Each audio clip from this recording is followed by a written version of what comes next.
to our summit, so we don't even have a sneak peek of these results. So this will be an especially helpful seminar that we have today. So today, Dr. Fretz is going to be talking about the Healthy Food, Healthy Families Feasibility Study. Dr. Amanda Fretz is an assistant professor at the University of Washington in Seattle. She's most interested in observational and interventional research aimed at improving the cardiometabolic health of American Indians. So she has worked with the Strong Heart Study, a longitudinal study of cardiovascular disease and its risk factors in 13 American Indian communities for the past 11 years. So great history of work in that area. To date, Andy's research efforts have primarily focused on the association of physical activity, diet, healthy lifestyle, and gene-diet interactions with diabetes-related phenotypes. She's interested in developing sustainable interventions to promote healthy lifestyle in American Indian communities for both diabetes prevention and diabetes management. So all of you, please join me in welcoming Dr. Amanda Fretz. So just a little bit about myself first. I'm Micmac, and I'm a member of Eel Ground First Nation. And for those of you not familiar with Canada, Eel Ground is in the province of New Brunswick, which is just north of Maine, right on the Miramichi River, so right here. And I've been at the University of Washington in Seattle for 12 years. I was a student there, a graduate student, and then I did a postdoctoral research fellowship, and I've been on the faculty there now for 4 years. And most of my work is based in the Strong Heart Study, which is a study of cardiovascular disease and its risk factors in American Indian communities in Arizona, Oklahoma, North Dakota, and South Dakota. And for the past couple of years, I've been working with one community in the Strong Heart Study on a project to better understand barriers and facilitators to healthy eating for school-aged children and their families. And I'm going to talk about some of that work today. So just to orient the presentation, I will first provide a brief background about why research on lifestyle is important, specifically diet. I will then talk about some results of the Healthy Food, Healthy Families Feasibility Study, and then I'll talk about next steps. As way of background, obesity, heart disease, and diabetes are leading causes of morbidity and mortality among American Indians. And in the Strong Heart Study, 51% of participants were obese, and 84% were overweight or obese, and 51% had diabetes at the baseline exam. And this is really concerning because obesity and diabetes are risk factors for the development of heart disease later in life. And the Strong Heart Study is mainly based on middle-aged or older participants, so people who are around 50 years of age at baseline. But obesity and diabetes are not just relevant for older folks. And in the Great Plains area, twice as many young American Indian children were overweight or obese than a national sample of children. There were 44% of American Indian 5-year-olds who had a BMI that was greater than the 85th percentile. And there were 25% of 5-year-olds who had BMIs that were greater than the 95th percentile. And it's been hypothesized that obesity and diabetes are common in American Indian communities due to changes in lifestyle over time. And this includes the adoption of sedentary lifestyles as well as highly processed diets. So this table shows the achievement of the 2020 Life Simple 7 Goals for Ideal Cardiovascular Health among American Indians. And again, this data is taken from the Strong Heart Study.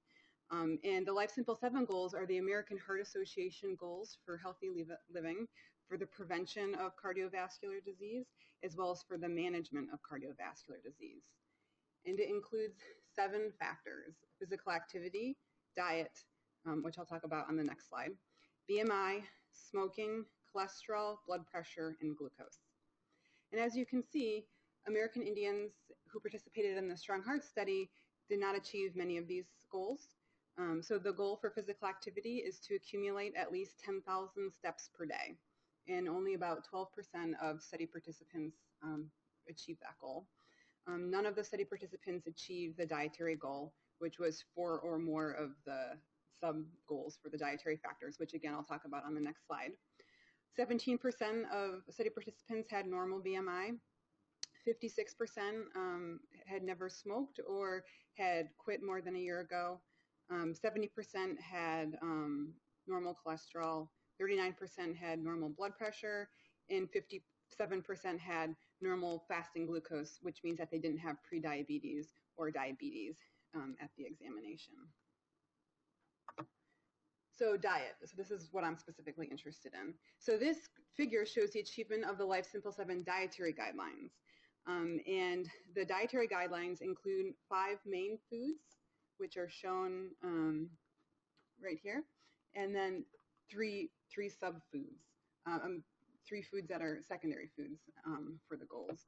So we have consuming at least 4.5 cups of fruit and vegetables per day, consuming 2 servings of fish per week, 3 or more servings of whole grains per day, less than 1,500 milligrams of sodium per day, and less than 36 ounces of sugar-sweetened beverages per week. And the secondary goals are consuming 2 or fewer servings of processed meat per week, accumulating less than 7% of calories from saturated fats, and consuming at least 4 servings of nuts, legumes, and seeds per week. So we're showing the achievement of these goals in the NHANES sample, which is the National Health, Nutrition, and Examination Survey, which is basically the general population of Americans. And then we have the Strong Heart Study family participants, which is a younger cohort than the original Strong Heart Study, but they're all American Indians. So the Strong Heart Study results are in red, and the NHANES results are in green. And as you can see, there's room for improvement for all Americans. For American Indians, about 4% of participants consumed at least 4.5 cups of fruit and vegetables per day. Less than 1% consumed 2 or more servings of fish per week. No one was able to consume 3 or more servings of whole grains per day.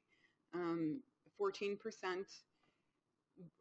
were able to consumed fewer than 1,500 milligrams of sodium per day, and 29% consume less than 36 ounces of sugar-sweetened beverages.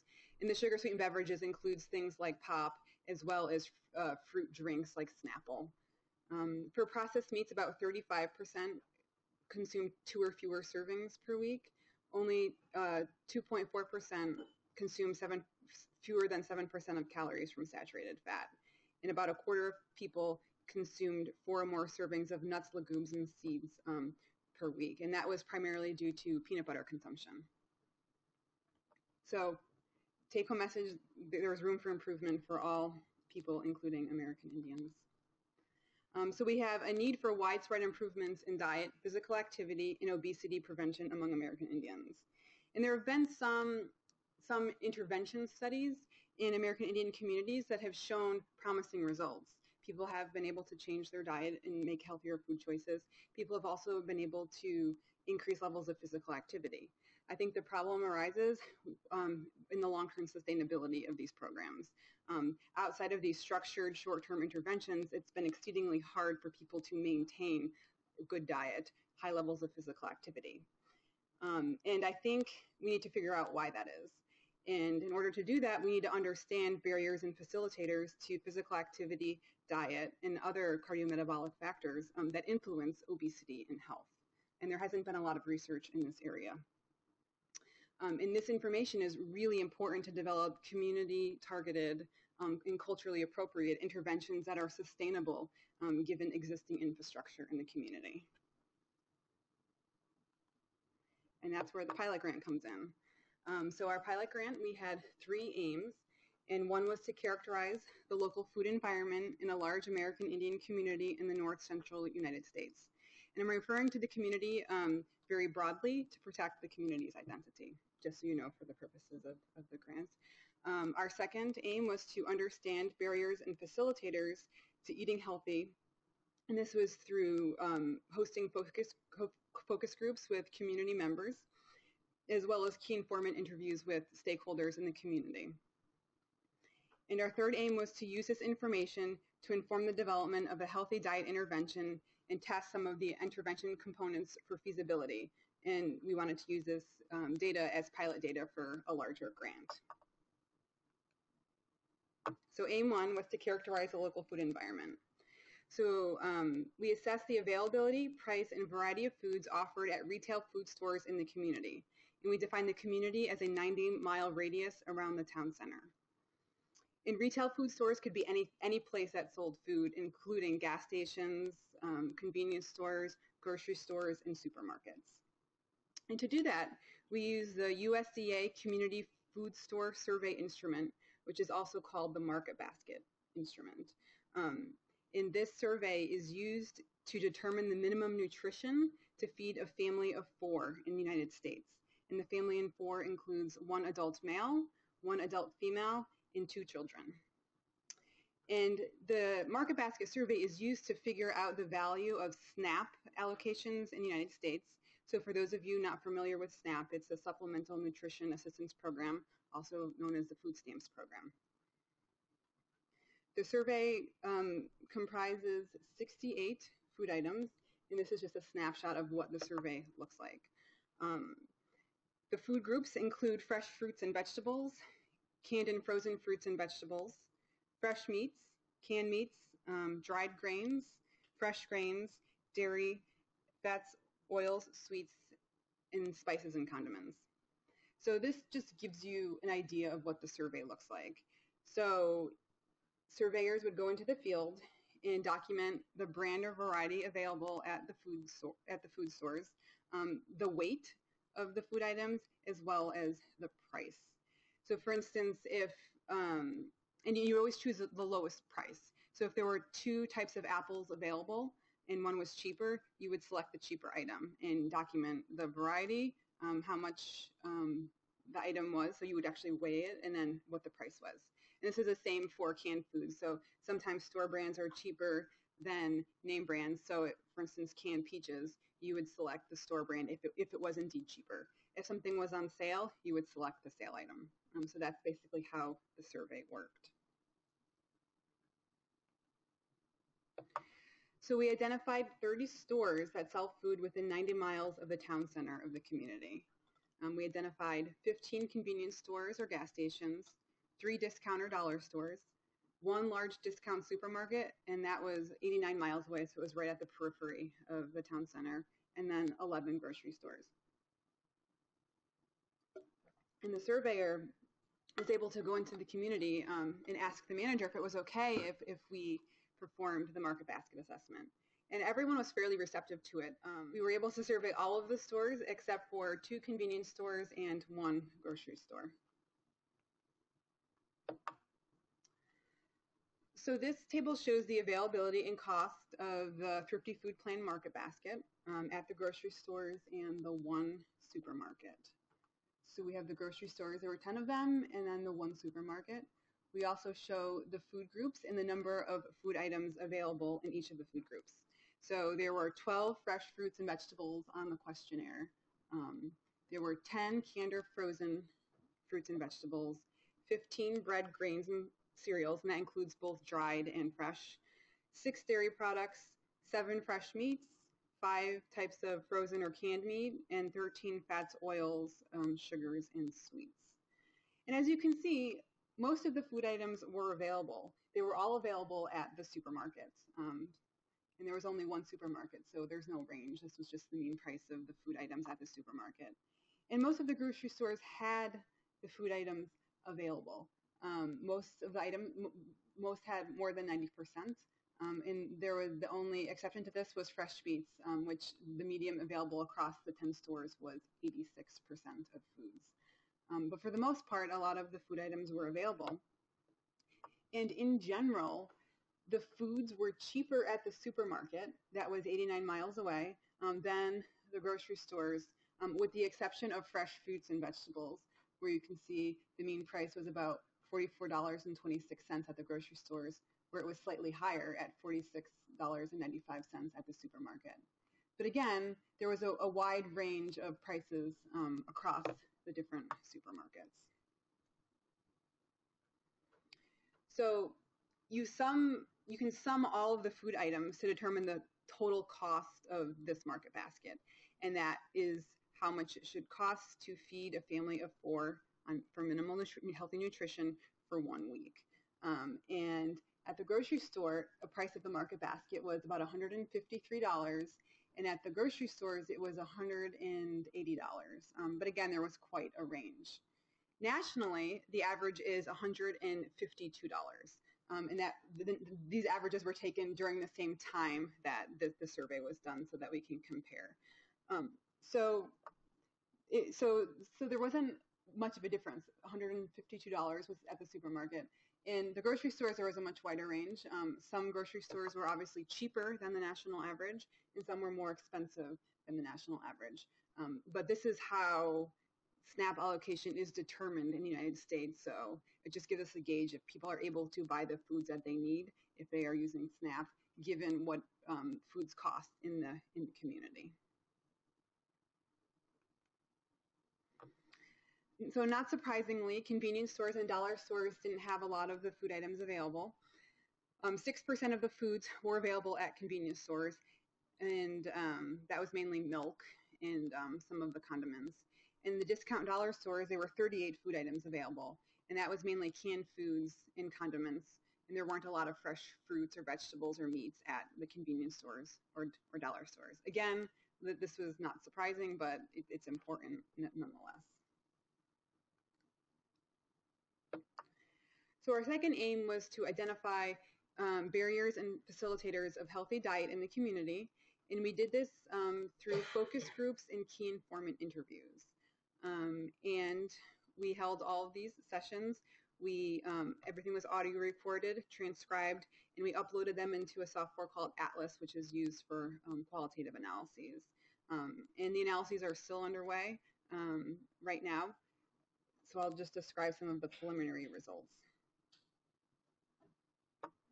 So we had 4 focus groups with the primary household shopper to gather information on key barriers and facilitators of healthy dietary decisions.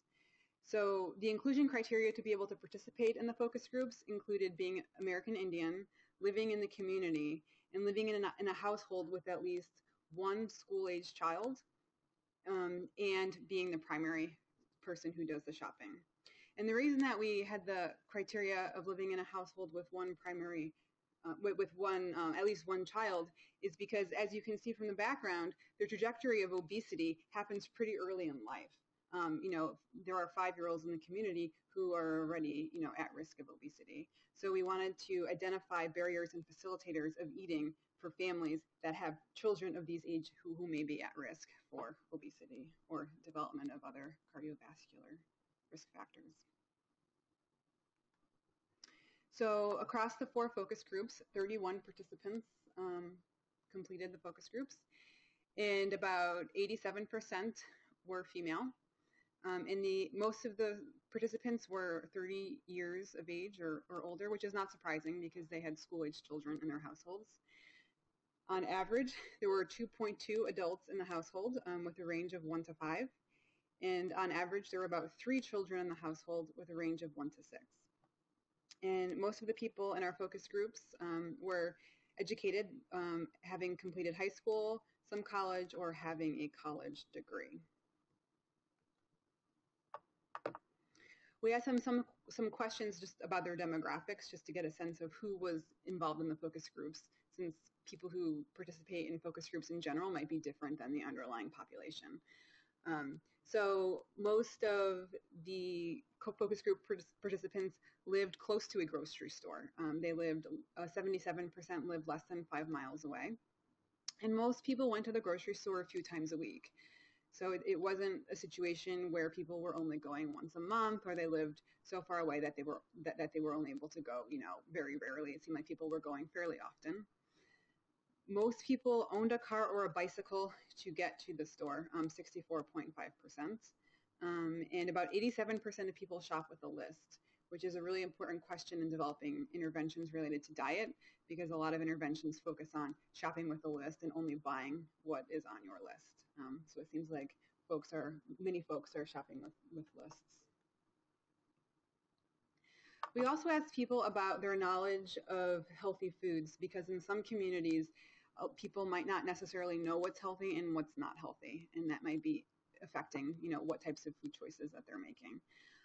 So we asked them specific questions about different types of food, and we had a large list of foods, but this is just a snapshot of what of some of the items that were selected on the questionnaire. So for the most part, people knew, that fruits and vegetables were healthy, and that pop and energy drinks are not healthy. But there was some variation. Only 57% of people thought that chicken breast was healthy, and 86% of people thought that oatmeal was healthy. So there is a little bit of a variation across some of these foods.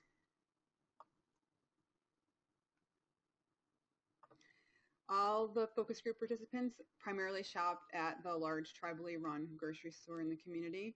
And in the preliminary analyses, we identified 5 major topics related to shopping and eating patterns. There were both external factors and internal factors. So the external factors included cost, availability, and quality of foods. And internal factors included taste and food knowledge. So cost. Many types of fruits, vegetables, and meats are expensive, and this came up over and over again. People said that it's really hard to budget for fresh foods throughout the entire month due to the cost of foods in the community. And people also identified that canned items are cheaper, but obviously there's a preference towards, purchasing fresh vegetables than canned vegetables. So here's just one of the quotes from a focus group participant. On the 10th of the month, everybody's EBT rolls in at midnight. So that night, on the 9th, they open the store back up at 11 p.m. until 2 a.m. so you can get your food shopping done. Most people have run out of food and are hungry. They are waiting for the 10th. So this points to a couple of different things. It points to food security. So some people are running out of food by the end of the month. And it also points to something that came up consistently, is that a lot of folks in the focus groups use the SNAP program, which considers itself a supplemental nutrition assistance program. But it seemed like a lot of people were using the SNAP program as their only nutrition program. So what they were receiving as a SNAP benefit was what they were using for food purchases for the entire month, and they weren't able to supplement it with any other sorts of funds. So that's an important finding. Food knowledge also came up quite a bit.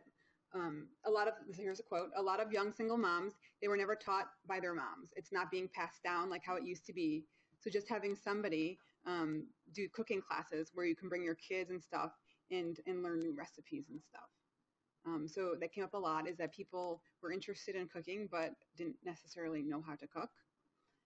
And then someone else said, I think, well, a good thing that could go along with the cooking classes would be budgeting, showing people in the class teach how to budget your money, because that's a big part of it too, is your budget.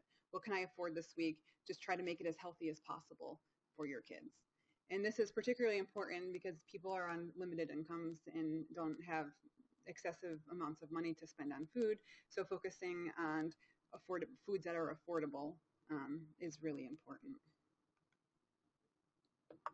So to complement the focus groups, we had key informant interviews with stakeholders in the community. And the stakeholders that we identified had knowledge of food, the food environment or diet in the community. And we performed 13 key informant interviews. We interviewed the managers of small and large grocery stores and convenience stores in the community.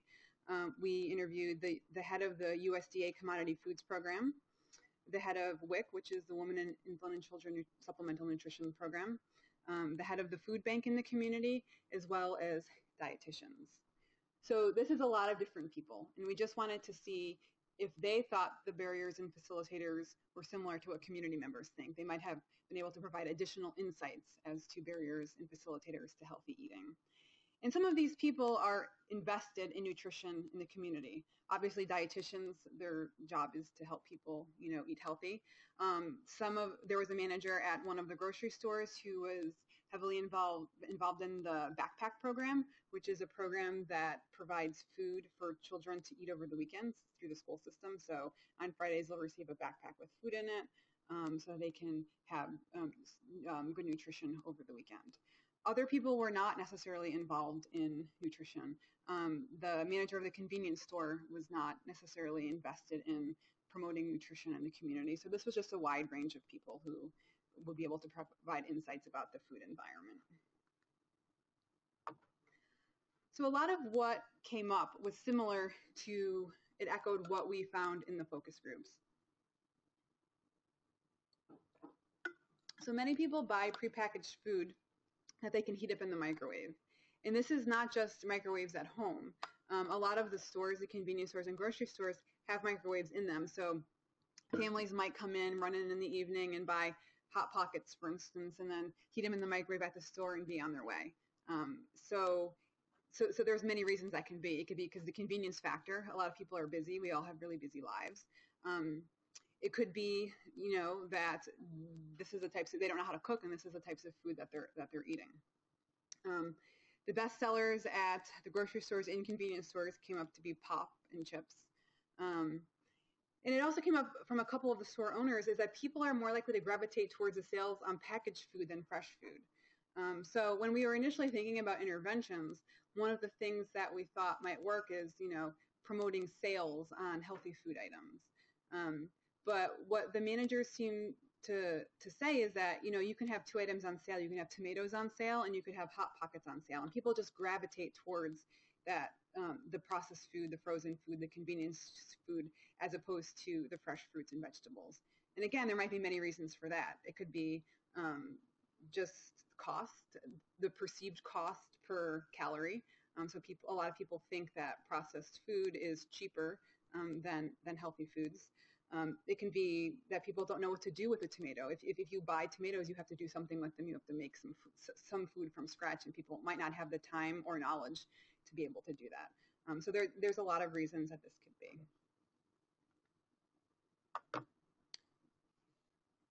So here's a quote from one of the grocery store managers. In produce, for the longest time, I was pushing them to package up grapes because it wasn't one of the things that are scalable. So they would take a bag of grapes, break it down into 6-ounce serving cups, and they would weigh it themselves and kick out a sticker. And this would give you an actual price. So this cup would be $2.13 for the retail. And this one would be $3.17 because it was a little heavier. And it helped. The main goal was for the WIC people because that's what they wanted. But what they found was that just out of convenience, people would grab those smaller portions.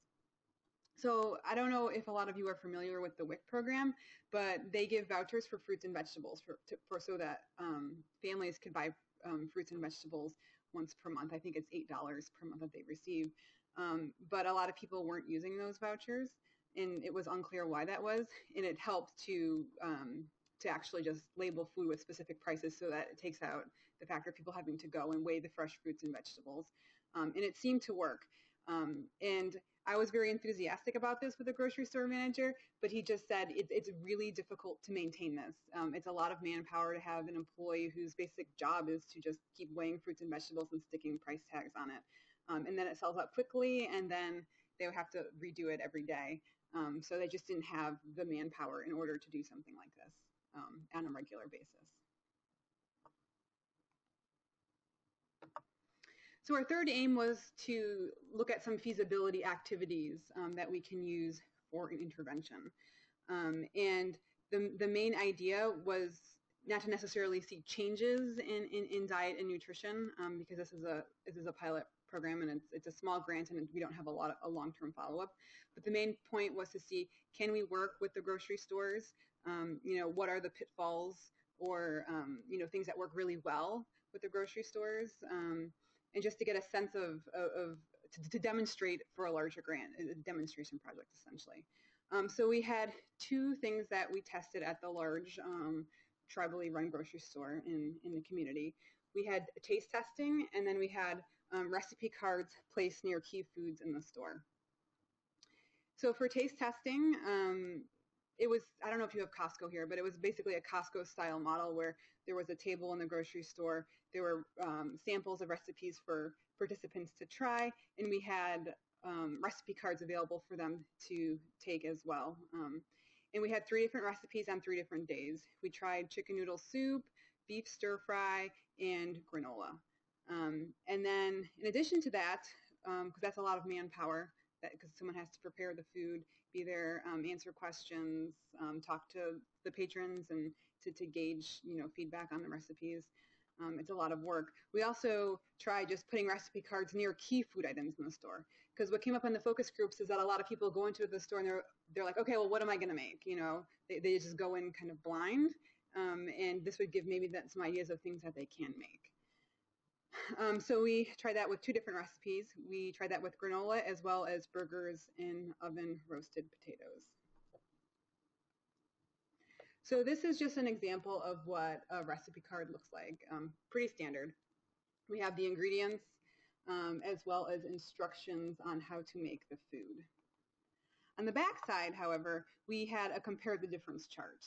And this was basically a head-to-head comparison of how much it costs per serving to buy the canned or processed version of the food, as well as how to make the food from scratch. And the prices of the ingredients for the recipe were based on the cost of the foods at the large grocery store in the community. So it was gauged to the specific community.